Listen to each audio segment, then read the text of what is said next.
Oke, balik lagi di Second Gadget ya, dan kali ini kita akan bahas Huawei Mate 20 Pro. Di sini saya beli second juga ya, terlebih untuk harganya sendiri hampir mirip dengan Huawei P30 Pro Docomo atau X Japan ya. Dan saya akan merekomendasikan Huawei Mate 20 Pro ini ketimbang Huawei P30 Pro. Kenapa?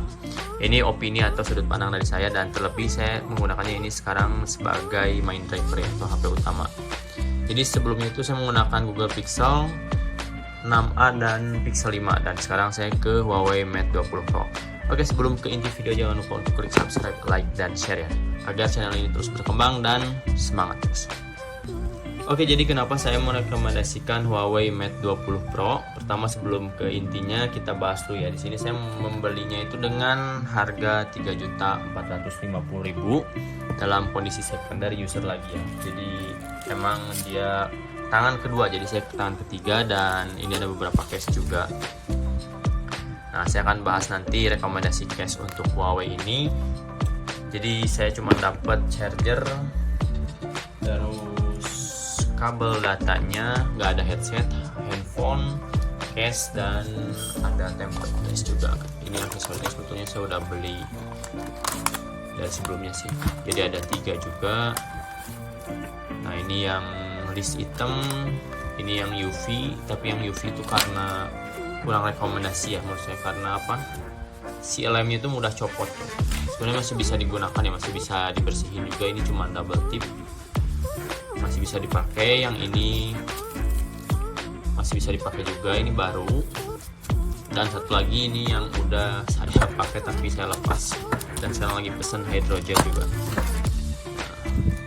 Jadi ini bisa dipakai kemudian hari, jadi ada 4 total. Oke, ini cuma aksesorisnya aja, nanti saya akan bahas juga satu-satu. Sekarang ke inti dari handphone ini, kenapa lebih rekomendasi daripada Huawei P30 Pro X Docomo atau X Japan ya.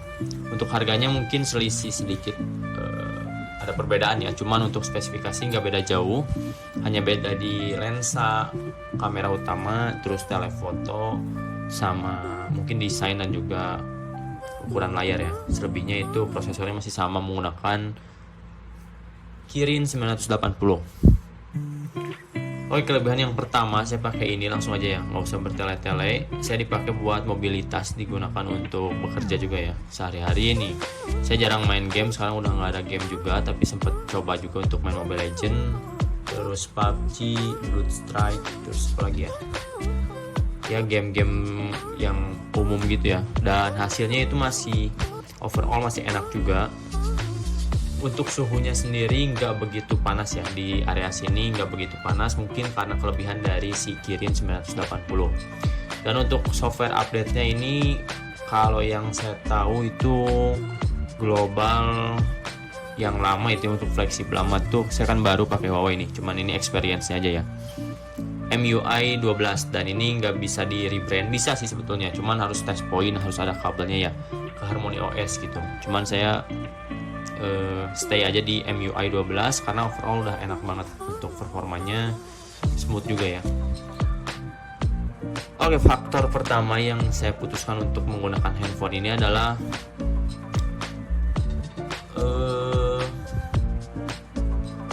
daya tahan baterai yang cukup baik.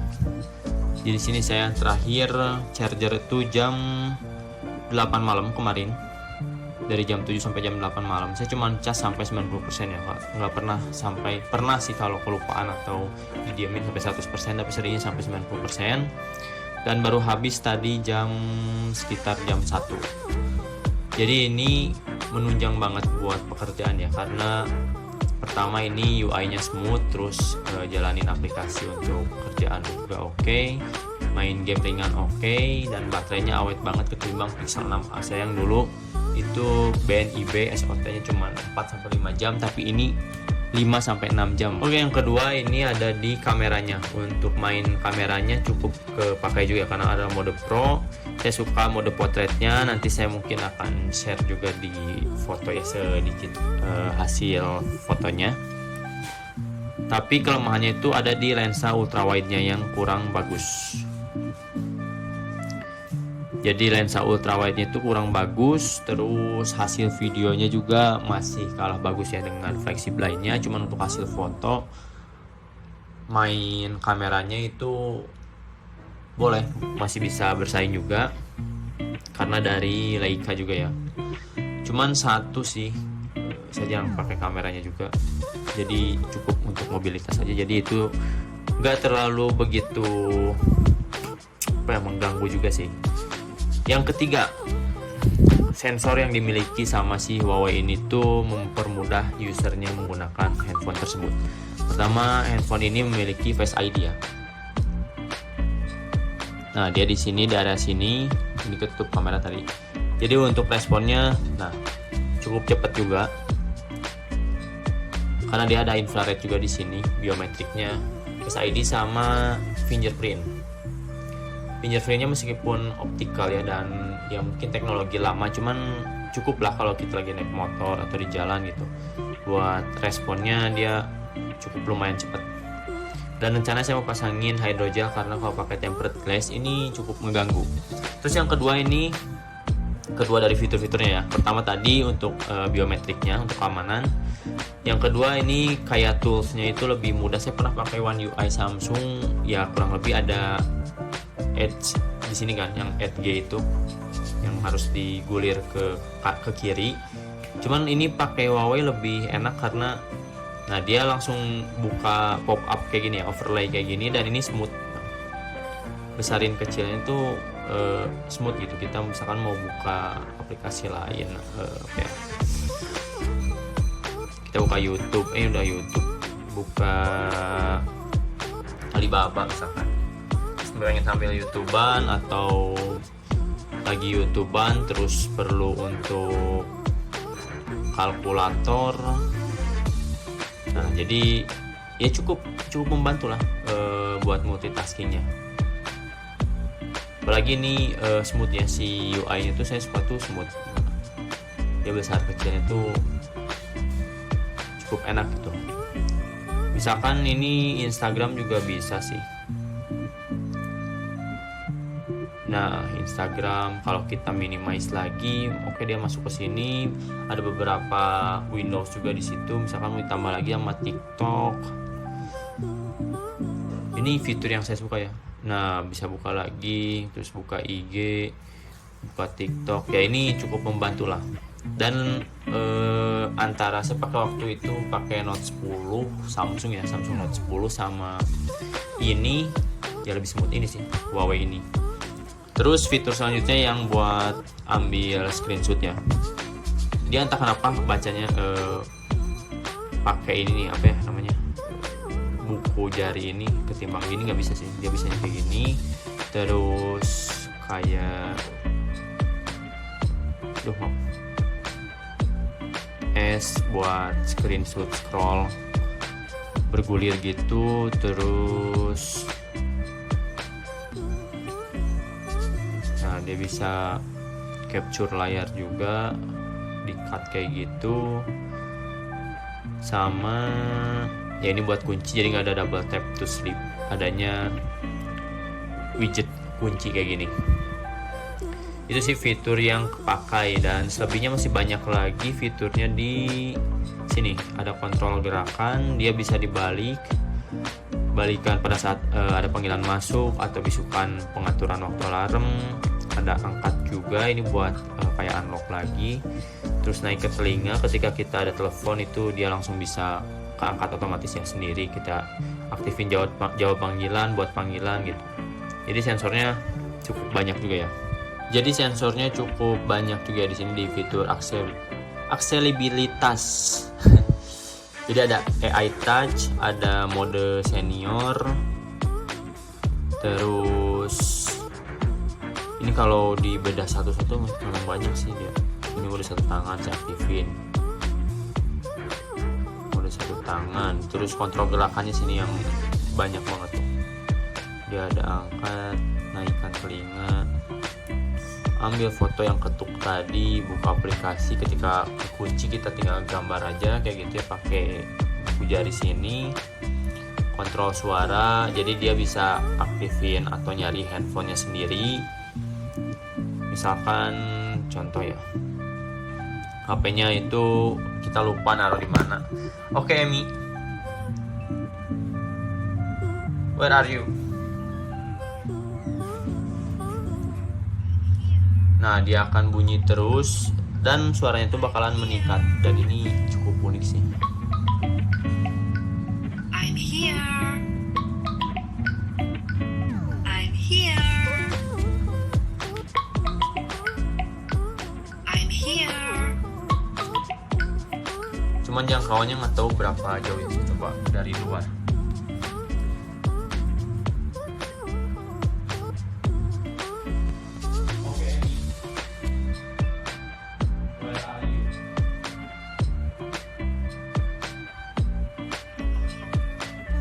Oke, jadi bisa ya dari luar kalau mau cari handphone. Lalu kenapa saya nggak ambil P30 Pro? Pertama ya, yang resmi juga harganya cukup. Waktu itu saya udah 3 bulan pakai ya. Untuk harganya tuh yang P30 Pro lumayan agak mahal juga ya. Yang resmi itu 4.500.000 waktu itu. Saya dapat ini kan 3.450.000. Terus untuk spek sama, saya kamera nggak begitu penting juga, baterai sama 4200, chipset sama, dan ini lebih compact. Saya suka lebih compact, yang lebih kecil juga. Ini 6,3 inch lebih, kalau itu kan 6,5 inch kalau nggak salah. Terus saya nggak suka water dropnya, jadi mending kayak gini aja, poni kayak iPhone meskipun gede gini, cuman nyeni gitu ya, mantes ketimbang yang water drop itu, kurang suka sih. Oke, jadi kesimpulannya HP ini tuh cocok untuk apa ya? Kalau kalian buat sosmed doang, buat chatan atau moto-moto iseng aja yang nggak perlu profesional banget, nggak butuh ultrawide yang konsisten gitu, karena ya nanti saya coba kasih fotonya juga untuk ultrawide. Terus telefoto cuman optical 3 kali aja ya, itu masih fine aja. Dan untuk saya salut sama ini baterai life-nya ya, apalagi mungkin kalau baru ini kayaknya seharian sampai malam juga masih tahan ya. Jadi saya pertama yaitu tadi milih ambil Mate 20 Pro itu karena range harga, terus display juga ya, ini si bentuk poninya, terus compact ya, udah cuman itu aja sih, selebihnya oke aja. Dan ya satu lagi sih yang agak sulit tuh, saya dapat ini ya, aksesoris tadi tuh saya mau bahas juga. Ini agak sulit dapetin hydrogel, meskipun udah case friendly juga, udah dikecilin, tetap dia saya asalnya pakai yang ini nih, pakai case kayak gini, bukan karbon sini, karet apa ya, ini dia lebih sering ngelupas di sampingan sininya, sering ngelupas si hydrogelnya. Terus saya ganti pakai ini, baru beli juga sih, cuma 30.000-an, lebih slim, cuman hydrogelnya belum datang. Mudah-mudahan sih ini cocok ya, karena dia kalau dipasangin yang ini cukup jelek juga nih, pakai TG kayak gini tuh jadi memotong dia tuh. Si curve-nya tuh jadi nggak kelihatan. Dan ini tebal juga, cuman ya lumayan lah, biarin harganya cuman 29.000-an gitu, gak apa-apa lah. Terus ini hard case gini kurang suka juga, ini dikasih dari yang belinya waktu itu. Dan ya ini bolong-bolong atas bawahnya, dan saya nggak suka, nanti bakal lecet juga.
Oke, sekian review dulu untuk Huawei Mate 20 Pro. Kalau ada kekurangan atau kelebihan atau yang ingin di-review lagi, next video mungkin saya akan bahas untuk soal kameranya agar lebih jelasnya.